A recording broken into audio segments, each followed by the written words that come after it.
45 ans déjà. Claude François, qui est mort le 11 mars 1978, était réputé pour être séducteur et volage. S'il a vécu plusieurs idylles au cours de sa vie, dont une avec la chanteuse France Gall, le chanteur n'a été marié qu'à une seule femme. Le 5 novembre 1960, l'interprète d'Alexandrie Alexandra se fait passer la bague au doigt, lors d'un mariage célébré à Monaco.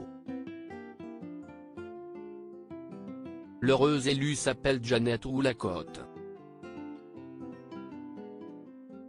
Lorsqu'elle croise la route de Claude François, au Sporting Monte-Carlo à la fin des années 1950, la danseuse anglaise fait partie des ballets de danse d'Arthur Placher, ballets qui seront plus tard reconnus comme abonnés aux grandes salles parisiennes dont l'Olympia, et plus tard dans nombre d'émissions de variété à la télévision, rapporte Olivier Delaveau dans son livre Claude François, l'intelligence populaire en chanson, paru aux éditions du Rocher en janvier dernier.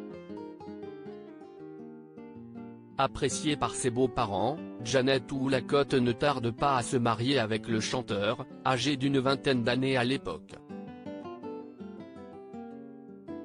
Quelques années après leur rencontre dans le sud de la France, Claude François et son épouse rejoignent la capitale dans l'espoir d'y trouver un travail. Mais la réalité s'avère finalement plus dure que ce que le chanteur populaire avait imaginé.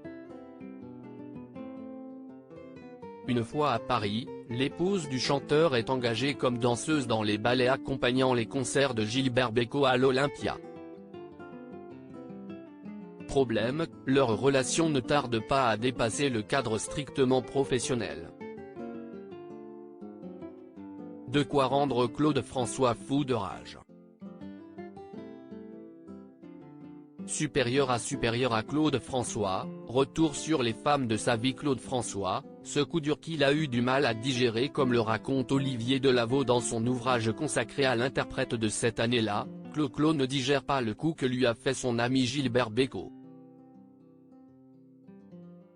Claude François prend des coups, ne digère pas de s'être fait larguer par son épouse pour un chanteur connu qui, en plus, faisait un malheur tant dans l'égal que dans les ventes de disques, détaille l'auteur de Claude François, l'intelligence populaire en chanson. À la fin de l'année 1964, il enregistre Je sais, une chanson au titre évocateur, en hommage à Jeannette. En 1967, le divorce est acté.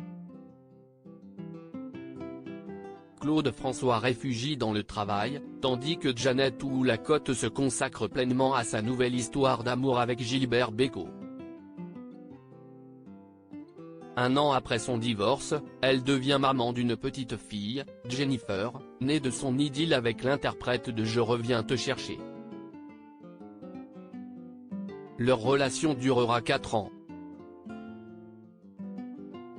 En 2011, l'ex-épouse de Claude François décède, des suites d'une maladie, à l'âge de 72 ans. Crédit photo, Best Image.